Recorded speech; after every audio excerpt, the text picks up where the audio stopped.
Quem quer fazer pergunta, levanta a mão que eu e o Alexandre vamos...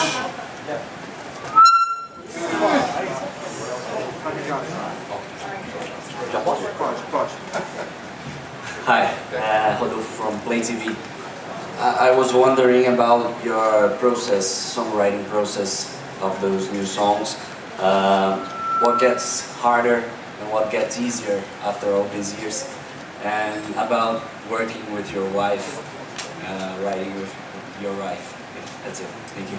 I don't know if the process gets harder or easier. I've been enjoying it a lot in the last 2 or 3 years, and I'm very happy with the way it's been going. And working with my lovely wife, Holly, is an enormous pleasure for me, and is very satisfying. She's more than a lyricist, and helps me in many, many ways, and it's fantastic to be able to work that way. And yes, it's not a new thing. It's been going on since 1993, so 22 years we have been working together, building up as time has gone on. Mr. Gilmour, here. There's a Brazilian musician in your band.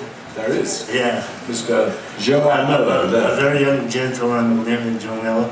And I want to ask you how this young sax player joined your band.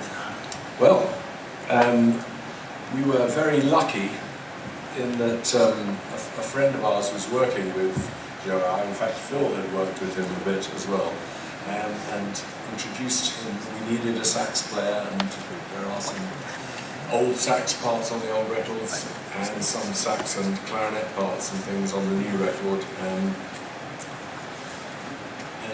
like magic, João turned up and is doing a fantastic job. He's great for someone so young.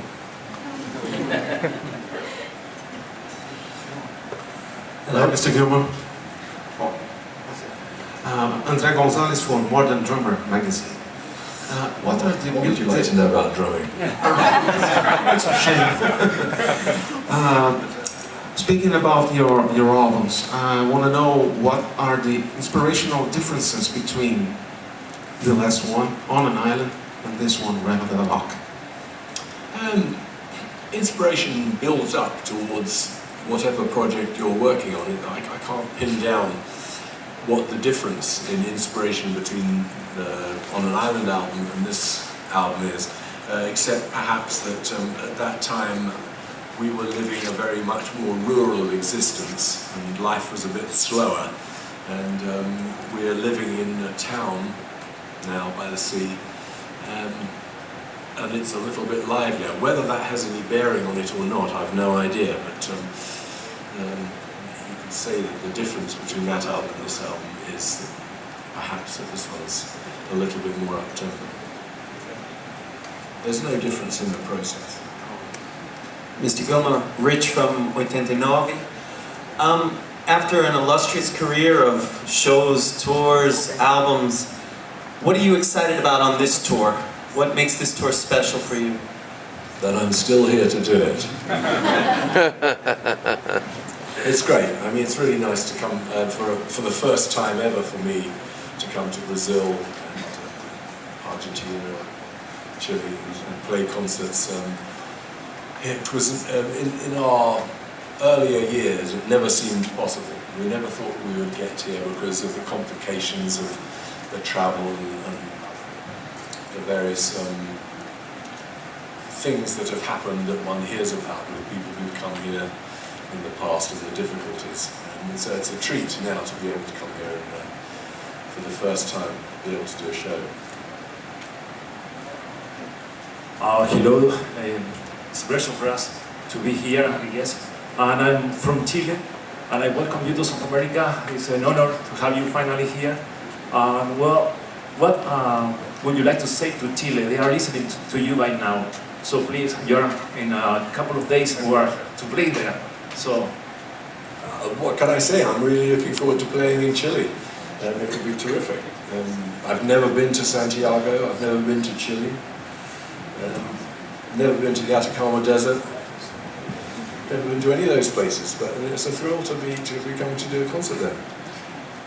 Puedo darle un mensaje al pueblo de Chile también, de nosotros, que estamos muy entusiasmados para venir a Chile por primera vez y toda la banda va a ser una experiencia buenísima para nosotros. Es muy importante y especial. He speaks Spanish, you? Not Portuguese, David, my name is Gaston from Kiss FM. I'd like to know about the set list. I know that you're about to play Astronomy Domain. Is it a kind of tribute to Syd Barrett? And why don't you play any song from your first 2 solo albums? It's a hard job picking a set list that pleases me and I think will please people. It's tricky, but yeah, we're doing a set list that I think covers most areas, but I'm afraid, you know, in all these years, since 1968, there's an awful lot of material and some just has to get left out. And, you know, sometimes there are issues that are covered in songs that no longer seem to be quite so relevant for the current moment. But we've tried to do a song or two from all the period of Pink Floyd's history. And sometimes when Pink Floyd's history and my solo career's history are close together in time, it's better to play some of the better known songs. I'm sorry if we're not playing your favourites. Hi, my name is Roger. Mr. Gilmour, you've been working with some of your musicians for a long time. Could you talk about long-time companion collaboration with one of these musicians, Mr. Phil Manzanera, and Mr. Manzanera, how it is to work with Mr. Gilmour, please? Well, Phil and I go back a long, long way.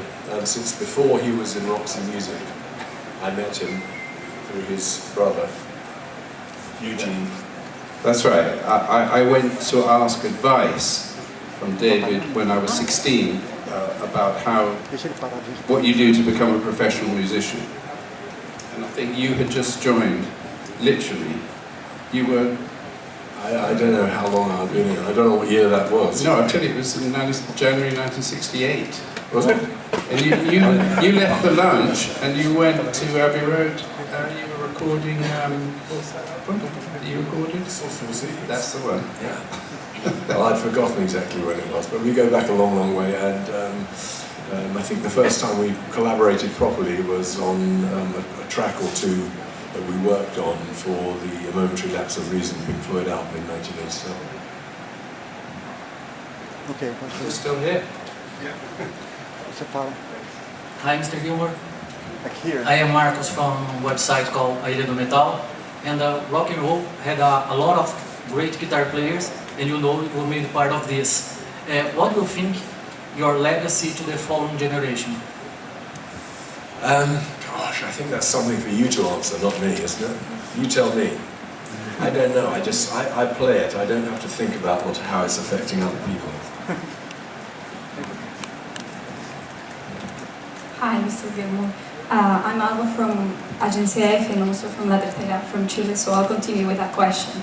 My question is the following. Why did you choose to play in Chile, which is not a place normally included in musical tours? And if you happen to admire or know any rhythm music from Chilean music? Thank you. Well, you know, these tours are set up by management people and agencies, and it depends on who wants what and what we can do within the given time frame and what is convenient. I didn't personally choose which places we were going to play.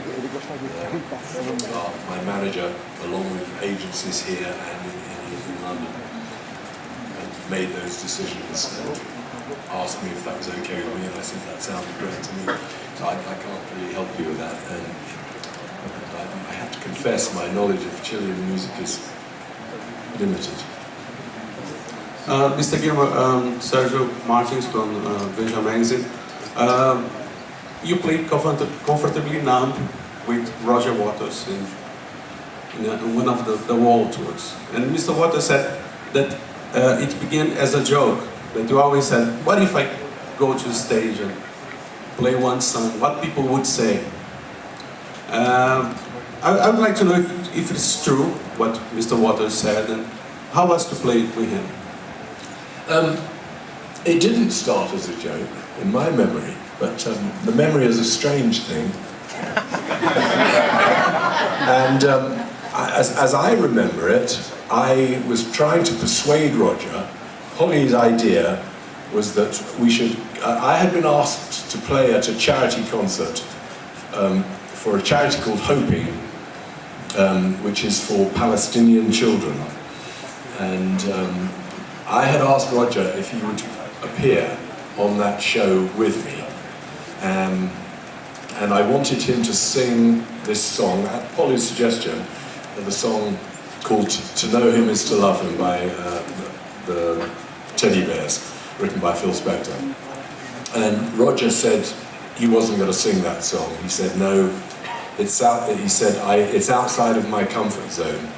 And so I pushed and badgered him and said that I would appear at one of his concerts if he would do this thing for me. And that's when he agreed to do it. It wasn't random that you were going to sing that, because you told me that you used to sing it at sound checks. That's right, we did.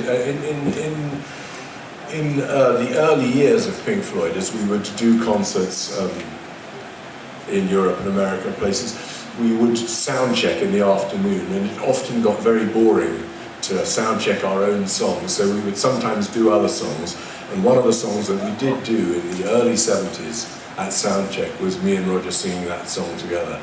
And I had told Polly this, and she said, you must do that again. I mean, it is, there is definitely some humour in the two of us singing those lyrics to each other.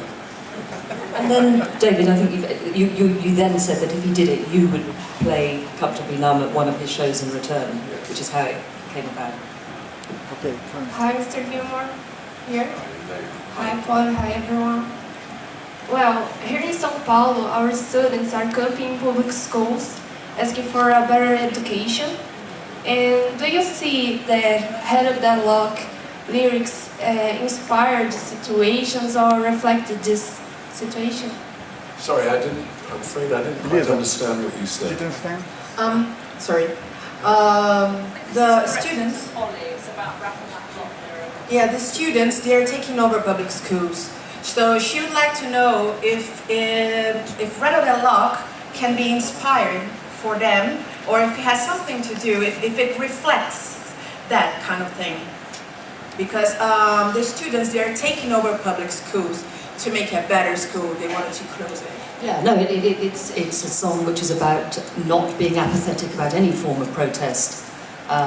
It's about, you may not be able to change anything, but if you go and, you know, rattle whatever sort of lock it is, whatever restriction it is, en masse, things get changed, but even if they don't, you will feel better than if you did nothing. I think that's the sort of thinking behind the lyric. Hi, Mr. Gilmour. How does it feel to be finally here in Brazil? And are you preparing anything special for the fans that have been waiting for so long for you? No, we're preparing a very special show, of course. And it's, as I said before, it's a thrill to be here in South America, in Brazil. It's something that I've been looking forward to for a very long time.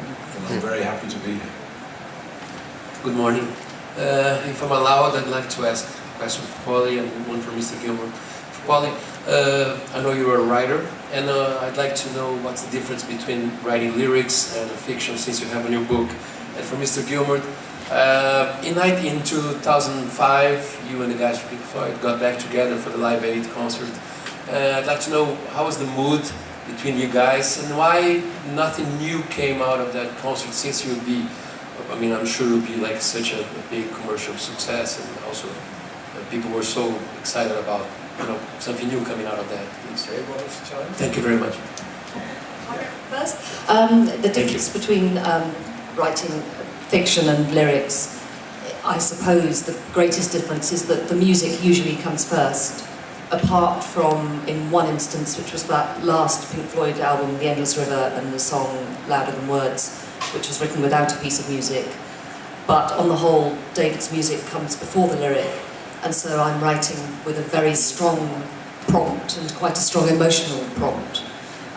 Whereas when I'm writing a novel, it's got to all come from within me, and there's no lovely musical prompt to help me along my way. I think that's the short answer. In terms of the format, the format, lyrics and novel.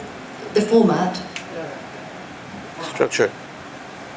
The difference between lyrics and a novel, like fiction.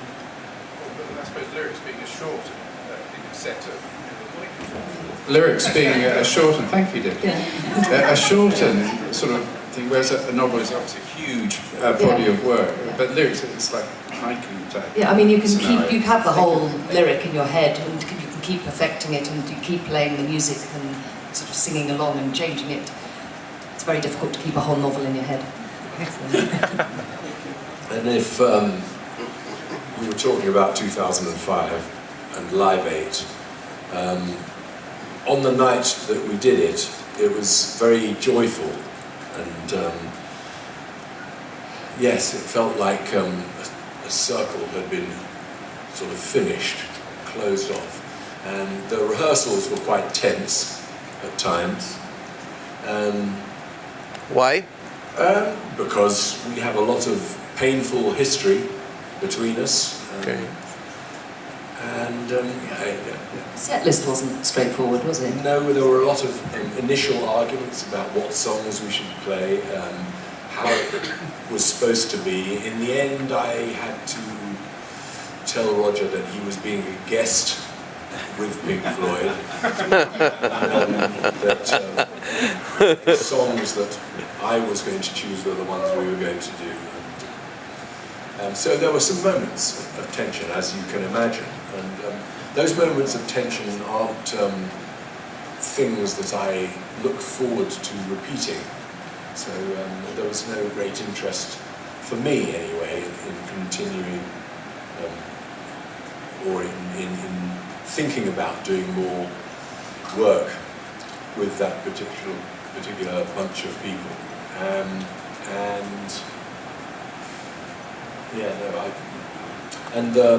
As you said, there was a large commercial incentive, but commercial incentives aren't what I'm into at this stage of my life.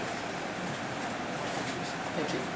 Actually, can I just say a few things that just change the subject completely and talk about Rattle That Lock, and how great it's been working with these two creative people.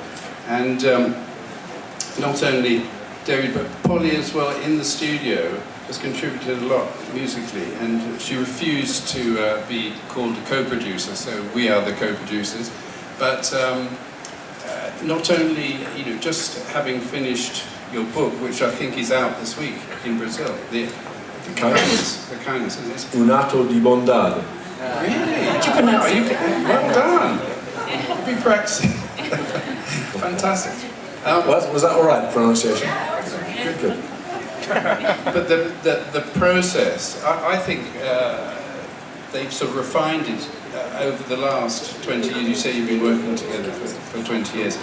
I think it's really come to a very good point now, where you have a very good understanding and you work quite quickly, actually, because once, yes, the music was got together over a period of 5 years, but once you picked on which songs to do between the two of you, you really got on, and it was within a couple of months. So even though this album, in theory, there's a big gap between On an Island and this album, it actually was only done in a few months, from January to March. April, May. I thought I'd just throw that in for people who might be interested. Hi, Mr. Gilmour. This new record has a variety of different influences, like jazz and pop, stuff like that. So my question is, now that the Pink Floyd chapter is really over, do you feel more free to explore this different kind of stuff that maybe didn't work within the context of the band? You might think that, but I was not aware of ever not doing anything within Pink Floyd that came up. And we covered a lot of different styles within Pink Floyd, but Pink Floyd makes them all sound like they are cohesive. I hope that happens with my record too. I don't feel freer, but that just happens to be the way some of the music has come out. It wasn't a deliberate thing. It's just, yeah, I don't think we ever didn't play something within Pink Floyd because we didn't think it would fit stylistically. Hi, David. I'm speaking from guitar player, Brazilian version. I'm sorry about my English is very bad. My first question is for the saxophone player. I would like is how to play with David Gilmour. Well, it is a complete honour, for sure. I mean, Pink Floyd is a band that I have been listening to since a very young child, and to have the chance to play David's band is a complete honour, and it's been a great pleasure. It's been a lot of fun as well, and yeah, I'm very grateful for that happening, and thank you, Phil Manzanera, as well, for making the connection between us. So. And also, you wouldn't have got the gig unless you were very good. He takes no prisoners, this man. So, you know, well done. And it's great to have, you know, a young player in the band, especially now coming back to Brazil, you know, his home country. He's only pretending to be from Brazil. You can hear he's perfect English. I'm a liar, I'm a liar. Say something in Portuguese. E realmente é um grande prazer estar aqui no Brasil também, com uma grande lenda como o David. E realmente, assim, vai ser incrível tocar em Curitiba, que é a minha cidade natal. Aqui também, tenho família e amigos aqui, então vai ser, simplesmente foi uma oportunidade inesquecível. E é isso mesmo. Next question is about your guitar model, because there is it's only made by Fender Custom Shop, and so very expensive for young guitar players. Is there an idea to make a model? I don't know how to say it. Cheaper. Cheaper, yeah, that's it. Fender wanted to make a guitar model of mine, and they tend to make two varieties of guitars for well-known guitar players, and one is very, very expensive. I mean, 4 or 5 times as much as my model guitar, or they make a very cheap model. So they have two varieties, very cheap, very expensive, and I refused to go for either of those options because the very cheap model only looks like the model of guitar that people think they're getting, and I couldn't see the point in having a guitar that was just black and was any other old Fender off the shelf. And I thought it was insulting to have these ridiculously expensive ones. So myself, with my guitar tech, Phil Taylor, examined every single aspect of my guitar that I play. Clear off. And we have done a very extensive job of finding the right pickups that sounded like mine and getting everything as perfect as it can be. A lot of work went into that guitar, and I'm sorry about the price. It's quite expensive, as you say, but it's not hugely expensive, and it's impossible to make a proper one that is as good as that and is consistent with Fender any other way. I'm sorry, that was the best we could do. Hi, Mr. Gilmour, Bruna from Billboard. I wanted to know what are your 5 favorite albums of all time, and just 5, and which artist would you want to go see live today? Gosh, I mean, there's too many albums. I can't tell you the 5 favourite albums of all time. It changes all the time. I very much like Nick Cave's album, Push the Sky Away, that came out a couple of years ago. That's one of my favourite in modern times. I believe he lived here in Sao Paulo for a few years. Was it in Rio? Great album. No, I don't know what I can't give you my favourite albums, I'm afraid. What was the other part of your question? Which artist would you want to go see live? I'd love to go and see Leonard Cohen. That's who I'd like to go and see again.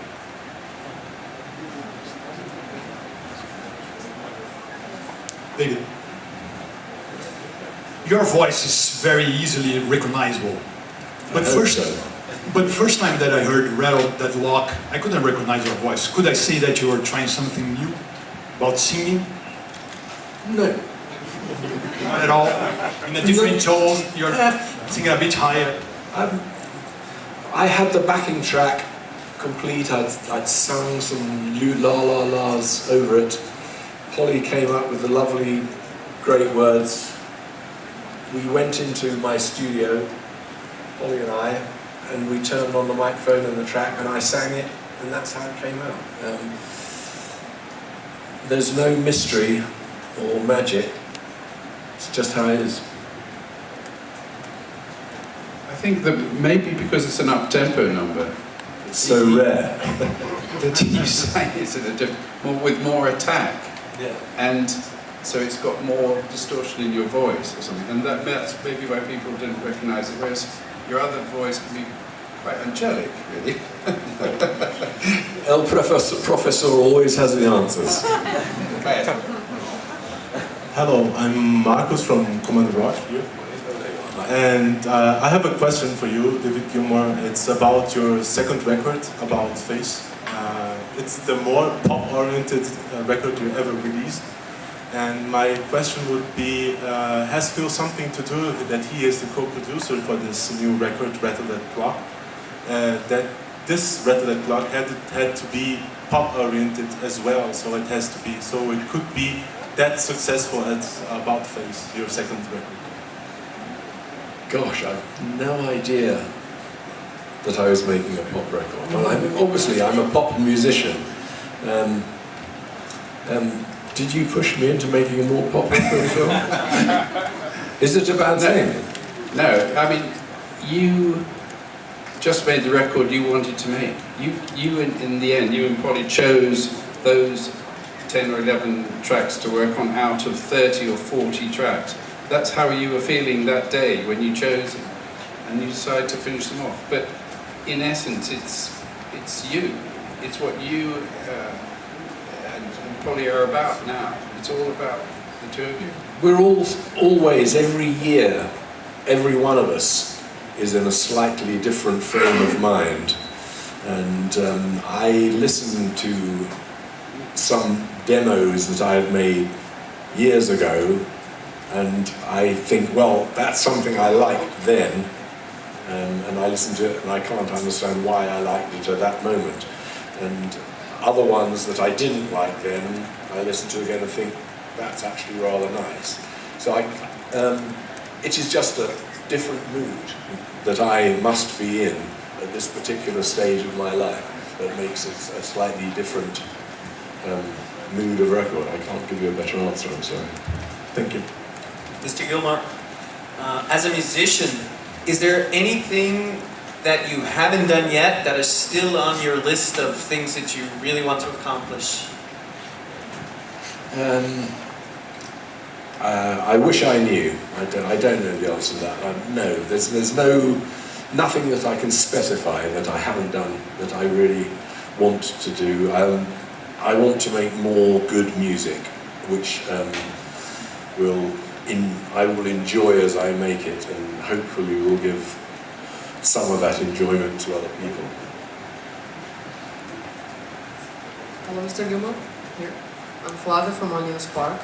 And first I'd like to say it's an honor to receive you here.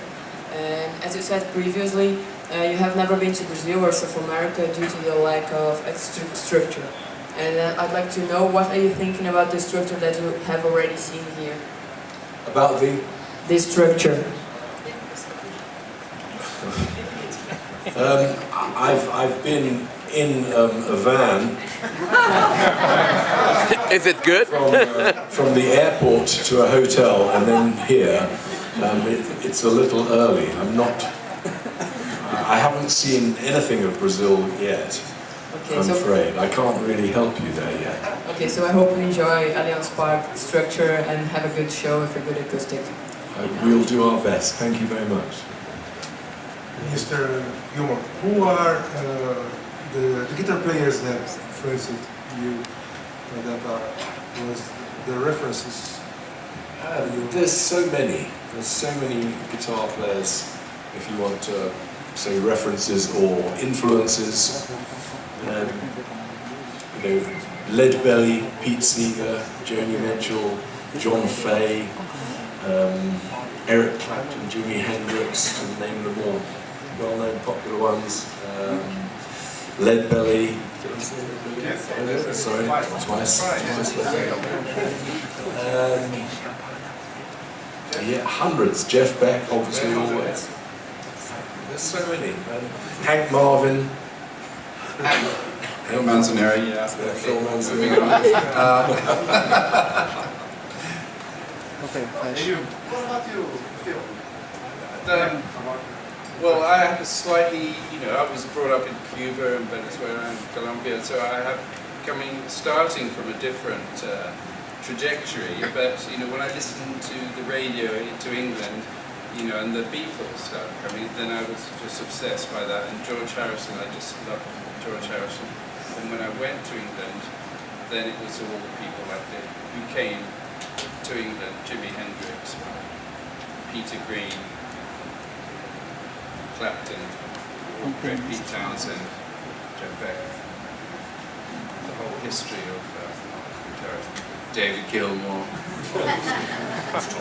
Twice. So good I said it twice. Please. Hi. Gilmour, I would like to ask a question for your wife. How do you feel writing important songs like from Division Bell, from Rei do Rock? How do you feel writing special songs in the voices of your husband? How do you feel see these songs alive? It's a voice I know very well. And the most thrilling moment is when the lyric is first written and the first time he sings it. It's incomparable. I mean, that's the best answer I can give. And how do you feel David singing for songs from your wife? Something, I've always liked to be in a team of people. I've never particularly set out to do what I have, what it appears to be now with my name on it. I always liked being a part of something, and to be together in life and in work with this woman is an honour and a thrill, and it really is. It's a nice way to work, and I want to keep that going. It's terrific. Mr. Gilmour? Yes. Mr. Gilmour for Futuro Radio again, for Chile. You teach us how to fly. You took us out of this world. So, sorry, say again? You took us to the other side of the moon in a way. You teach us how to fly. How do you see, after teaching us how to see the planet, how do you see society today after the scene that happened at the Le Bataclan in Paris and all that stuff? I don't know if I want to get into all that. There's, it's a very, very long, complicated story of why the Muslim world has, in part, become so discontent, and a lot of it is to do with the failures of the people in the West. But the actual real danger of this Daesh or ISIL seems to me to be rather exaggerated. It's not a huge thing in the world, and I'm sure a way will be found to get over it, but it's going to take a long time.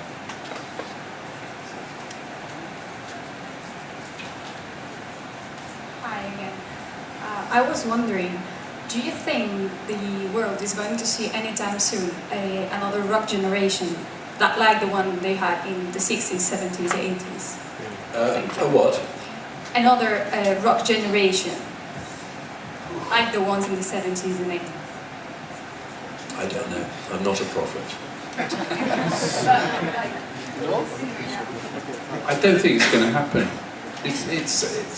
That was then, you know, it's a product of so many things in society. What music you get, you sort of get the music you deserve, really.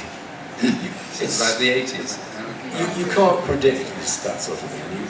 You know, you can just hope that it'll happen. It doesn't feel to me like there's anything like that outpouring about to happen, but I could very well be wrong, and I hope I'm wrong. Vamos para a última pergunta, the last question. Oh, you said that you're not familiar to the music from Chile. What about the Brazilian music then? I don't really know much about South American music, you know, except what we have heard on the radio in England and what you see connected to the street festivals and things that go on over here. So it's not something of which I have an education. I'm sorry. Obrigado, pessoal.